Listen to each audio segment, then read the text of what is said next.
ഇടതുപക്ഷവും കോൺഗ്രസ് മുന്നണിയും സംയുക്തമായി ഇന്നലെ ഒരു അഖിലേന്ത്യാ പണിമുടക്ക് ആഹ്വാനം ചെയ്തിരുന്നു. കേരളത്തിൽ വലിയൊരളവോളം അത് ജനങ്ങളെ നിർബന്ധിച്ച് ഒക്കെ ആണെങ്കിലും ഭീഷണിപ്പെടുത്തിയാണെങ്കിലുമൊക്കെ വലിയൊരളവോളം ജനങ്ങളെ ബുദ്ധിമുട്ടിക്കുന്ന തരത്തിൽ അങ്ങനെയുള്ള ഒരു ഹർത്താലിന് സമാനമായിട്ടുള്ള ഒരു പണിമുടക്കാക്കി മാറ്റാൻ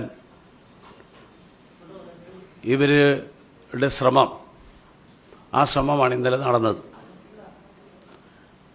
ഒരു വശത്ത് തൊഴിലാളികളുടെ താൽപ്പര്യങ്ങൾ സംരക്ഷിക്കാൻ വേണ്ടിയിട്ട് സമരം ചെയ്യുന്നു എന്ന് പറയുന്ന ആളുകൾ കേന്ദ്ര സർക്കാർ കൊല്ലത്ത് അനുവദിച്ച ESI ആശുപത്രി, ആ ആശുപത്രി അട്ടിമറിക്കാൻ വേണ്ടിയിട്ട് എല്ലാ ശ്രമവും നടത്തി കൊല്ലത്ത് ESI ആശുപത്രി സ്ഥാപിക്കപ്പെടുന്നില്ല എന്ന് ഉറപ്പുവരുത്താൻ ശ്രമിക്കുന്നത് വാസ്തവത്തിൽ ഇടതുപക്ഷത്തിൻ്റെ തൊഴിലാളി പ്രേമം ഒരു വെറും തട്ടിപ്പ് മാത്രമാണ് എന്ന് വ്യക്തമാക്കുന്നതാണ്. ESI മെഡിക്കൽ കോളേജിൻ്റെ കാര്യത്തിൽ സംസ്ഥാന ഗവൺമെൻറ്റിൻ്റെ ചുമതല കേരളത്തിൽ അങ്ങനെ ഒരു ആശുപത്രിയുടെ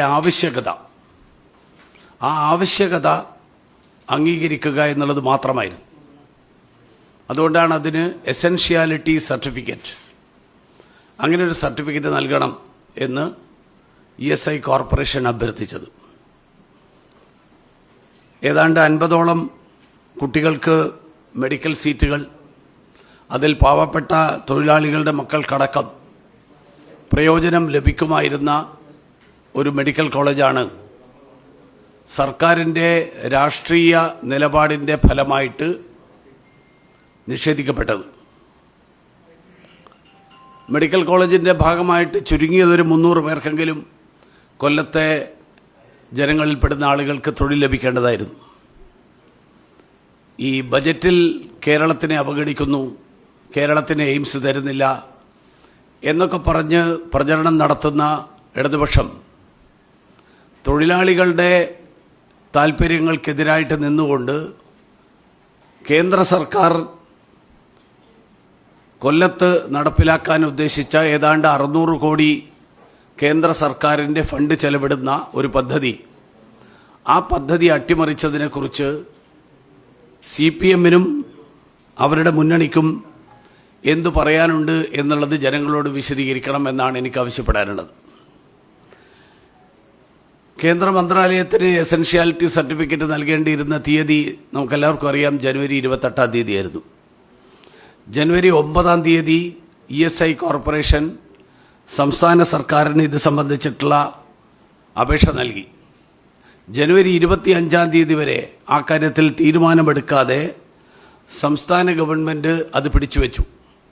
25-ാം തീയതി വീണ ജോർജ് പറഞ്ഞു, ആശുപത്രിയുടെ കുറവുകൾ നികത്തിയാൽ മാത്രമേ എസൻഷ്യാലിറ്റി സർട്ടിഫിക്കറ്റ് നൽകുകയുള്ളൂ. ESI കോർപ്പറേഷൻ അടുത്ത ദിവസം തന്നെ ആശുപത്രി പ്രവർത്തനം, അതായത് മെഡിക്കൽ കോളേജായിട്ട് അനുവദിക്കപ്പെട്ട് ആശുപത്രിയുടെ പ്രവർത്തനം തുടങ്ങുന്ന ഘട്ടത്തിൽ ഈ കുറവുകളെല്ലാം നികത്തിക്കൊള്ളാം എന്ന് മറുപടി നൽകി. അതിനിടയിൽ നാഷണൽ മെഡിക്കൽ കമ്മീഷൻ അപേക്ഷ സമർപ്പിക്കാനുള്ള തീയതി ഫെബ്രുവരി 3 വരെ നീട്ടി. ജനുവരി 28-ാം തീയതി ഞാൻ മനസ്സിലാക്കുന്നത് ESI ഡയറക്ടർ ജനറൽ നേരിട്ട് അണ്ടർടേക്കിംഗ് നൽകി, ഞങ്ങളിത് മുഴുവൻ പൂർത്തിയാക്കിക്കൊള്ളാം, എല്ലാ പോരായ്മകളും പരിഹരിക്കാം, എന്നിട്ട് എസൻഷ്യാലിറ്റി സർട്ടിഫിക്കറ്റ് നൽകണമെന്ന് ആവശ്യപ്പെട്ടു. അതായത് ഒരു ആശുപത്രിയുടെ കുറവിൻ്റെ പോരായ്മയുടെ പേരിൽ ആശുപത്രി ആവശ്യമാണോ ഇല്ലയോ എന്നുള്ള എസൻഷ്യാലിറ്റി സർട്ടിഫിക്കറ്റ് നിഷേധിക്കുന്നത് അതെന്ത് ന്യായമാണെന്ന് എനിക്ക് മനസ്സിലാവുന്നില്ല. ആശുപത്രിക്ക് കുറവുണ്ടെന്നിരിക്കട്ടെ, അത് പരിഹരിക്കണം. പക്ഷേ ആശുപത്രി ആവശ്യമാണോ ഇല്ലയോ എന്നുള്ള കാര്യത്തിലാണ് സംസ്ഥാന സർക്കാർ അവരുടെ അഭിപ്രായം രേഖപ്പെടുത്തേണ്ടിയിരുന്നത്. ഇവിടെ ഒരു ആശുപത്രി ആവശ്യമാണ്, അത് എസൻഷ്യലാണ്, ആ എസൻഷ്യാലിറ്റി സർട്ടിഫിക്കറ്റാണ് ആവശ്യപ്പെടേണ്ടത്. മുഖ്യമന്ത്രിയുടെയും തൊഴിൽ മന്ത്രിയുടെയും ഒക്കെ ശ്രദ്ധയിൽപ്പെടുത്തിയതിന് ശേഷവും ഈ പദ്ധതി നഷ്ടമാക്കരുത് എന്നുള്ള അഭ്യർത്ഥന പ്രധാനമന്ത്രിയുടെ ഓഫീസിൽ നിന്ന് ചീഫ് സെക്രട്ടറിയെ നേരിട്ട് ബന്ധപ്പെട്ടതിന് ശേഷവും അപേക്ഷ സമർപ്പിക്കേണ്ട അവസാന തീയതി വരെ സംസ്ഥാന സർക്കാർ ഒന്നും ചെയ്തില്ല. അതിനർത്ഥം